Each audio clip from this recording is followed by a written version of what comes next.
Hello. We had the Wolff-Parkinson's White syndrome. What was your guys' general ideas and thoughts about the article? If you had So before reading the article, I didn't really know at all what I was getting myself into. Um, I thought it was really interesting because again, I was learning something completely new and foreign for me. Um, so I mean, everything in the article was interesting. Yeah, I thought it was pretty direct forward and helped me really kind of understand what the whole pathology is about and certain treatments and ways it affects our profession that we're trying to get into. Jack, what do you think? I mean, the first article that we read had a little brief part on it within the giant part of the article. So, I mean, it kind of got me thinking of what our discussion was actually going to be on, and I couldn't really understand in the first article every aspect of it because it was kind of vague. But then once it started telling us about the pathway that was created through the different way that the heart was connected, and it was like, all right, I can see how that works, and then I see how that actually plays into how that would become a problem in the heart with being able to contract fully. Also, it kind of reiterated what we have alluded to in class: the importance of an ECG and trying to get that incorporated into normal PPE practices because just like this and a lot of other cardiac conditions, it can be detected through an ECG and like the case study um, eliminated and move forward. That's bringing me to my first question. Should athletes who are competing at even high risk, low risk, and even moderate risk sports, should they all be required to take an ECG? I know these tests are pretty costly, but they run about $50 each. But, we're referring back to that case study where the guy denied any pre-syncope, any previous family or personal history. So signs and symptoms aren't there, but was indicated through further diagnostic testing like ECG. So should we, as trainers, make an ECG testing a more routine procedure in PPEs? I mean, I know at my high school we opened up ECGs for everyone in the school to be able to participate in them. So we'd have 2 days in the year that we'd have an outside company come in with volunteers to run the test to make sure people didn't have enlarged hearts and things like that. So they would have a better idea of who would be more at risk for additional or who needed more additional testing to actually verify that they had a heart defect or any problems with that. So, I mean, it would save a bunch of money with insurance that way. Mm-hmm. So, I mean, I think it's really easy to be able to incorporate. Like, one day we'll just come in, have like 10, 15 volunteers from like nursing students who need to do things like that anyways, and they get more experience that way to just look at the ECGs and borrow the equipment from a hospital or something. Mm-hmm. So, I mean, it saves lives and I also, to add on that, I've already had the conversation like with my sister about my nephew, and she kind of knew already being a nurse, but just telling her like when he gets into the junior high level where athletics get more competitive, also you hit that maturation phase, that I would recommend my nephew getting an ECG done because then we can detect, like, does he have an accessory pathway? Does he have a murmur that hasn't been detected yet? Is there a X, Y, and Z that haven't been detected? Well, then now, as soon as they are detected, we can either take care of it right away and it not be an issue, or it can go on his health history. So then future health providers, whether it be athletic trainers or his physician or whatever, have that information when making decisions about his health care. Exactly, and so that kind of brings us to two approaches they talked about in the article. We have the European approach where they kind of send everyone for testing for an ECG whoever indicates with like WPW patterns or signs and symptoms. So we're basically taking a middle schooler, which it's an adolescent kind of young adult pathology we're talking about, and we're sending them for ECG and further diagnostic testing. Whereas the American approach, we kind of wait until we see more serious signs and symptoms, and then we test. So which approach would you guys rather take up on this when it comes to certain situations? I mean, like I was saying, it like I do a lot of times when I'm thinking about like my clinical philosophy, I think about not only like my athletes per se, what I'd want them to do, but I think about like my family. If I had a child, what would I want my child to do? Would I want to do the wait and see method, like the American way, or would I want to be more European style and just go ahead and get them tested and get the different things diagnosed so that it would more likely prevent that sudden cardiac death scenario. Yeah, and I think in the article it mentioned that about 10 to 48% of adolescent cases with WPW, the first sign is sudden cardiac death. Yep. So why take the American approach and wait and see what's going to happen, whereas we take the European approach? And I think when it comes to the cost, like efficiency of it, insurance companies, schools, organizations are going to want to pay the stand-up price for an ECG rather than later on down the field and dealing with certain liability issues. And I mean, once you get someone tested, you don't have to test them every year. So like when people came into the school the first year, it was all 3,000 students or something because that everyone wanted to try and get tested. But then the next year, it was pretty much only freshmen and people who had a heart problem. So I mean, they just wanted to see where they were at with it. So I mean, the number goes down dramatically once you get the initial testing. So I mean, it's not really that hard to get the people tested if you stay constant with the testing. I also think with ECG, I wouldn't have even remembered this until you said that they gave you the option at your school. I'm pretty sure I had the option as well, but with the fact that neither of my parents are in the healthcare field, and I, as a teen, didn't really care because you think about here and now, you also need to educate. You also need to really emphasize it because like I said, you offer it to a family like mine where my mom's a teacher and my dad's a mechanic. They don't see the importance. They think, oh yeah, I mean it could be beneficial, but they don't see what if for some reason I had the WPW pattern, and they wouldn't know until it was too late. So yeah, I think education and educating the family and the athletes on the importance is a key part of this. So when it comes to treatments for this, we're talking about electrophysiological studies people will have to be assigned to, and then also catheter ablation surgery, in which they go in and kind of disrupt the accessory pathway we have in the bundle of Kent. So as a trainer, what treatment would you urge your patients to do? And if you're dealing with someone who has a low risk accessory pathway, would you make them vulnerable to like such an invasive surgery as a catheter ablation? So when doing further research on WPW to understand it, what I had kind of gathered was that you can have a WPW pattern, meaning the accessory pathway is there, but it also you can also be asymptomatic.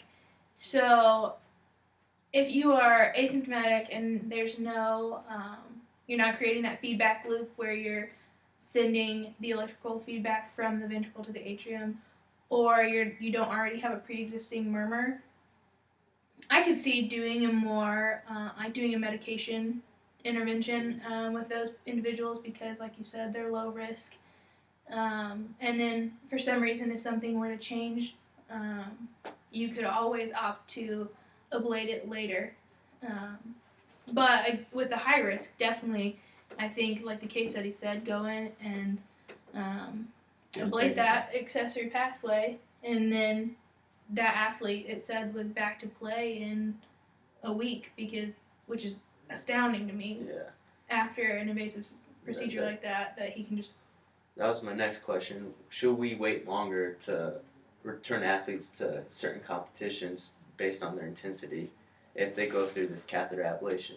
I mean, we send them for a follow-up ECG test to make sure they have, normal QRS complex and a PR interval. But should we wait a little bit longer and kind of ease them into sport, or just let them free in full participation of that sport?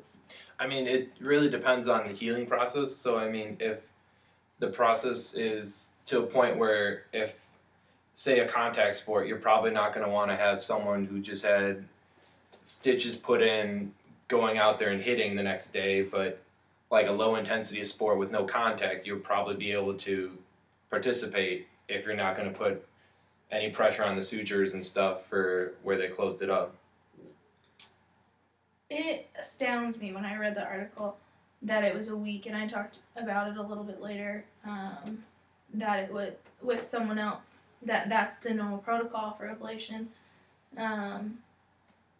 So again, it might just be me not understanding the full procedure, because as an athletic trainer, you don't really need to understand the all that goes on with an ablation.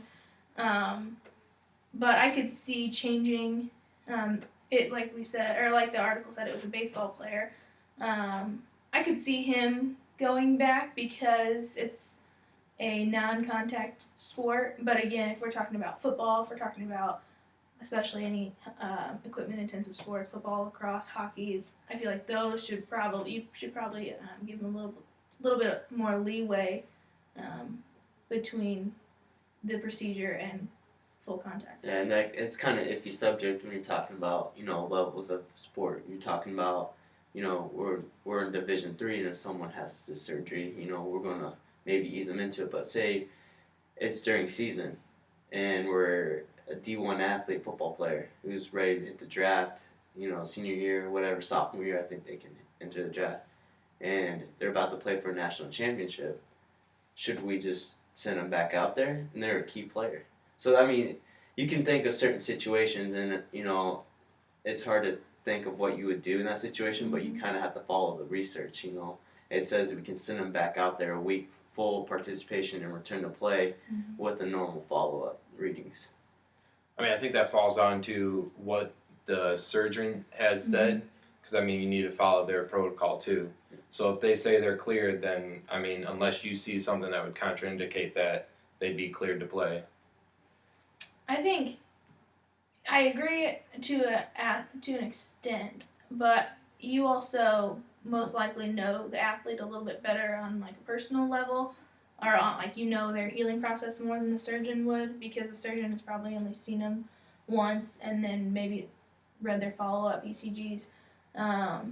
Definitely, if the surgeon says no, you can't override that. But if the surgeon says they're cleared to play, and you see something, or you just don't feel comfortable with it, I mean, in that scenario with the playoff situation, championship, you would hope that as an athletic trainer, you would have the backbone to tell the head coach of a D1 nationally ranked football school that, sorry, this athlete can't do it. But at the same time, knowing that he probably most likely has a good portion of the say whether you keep your job or not.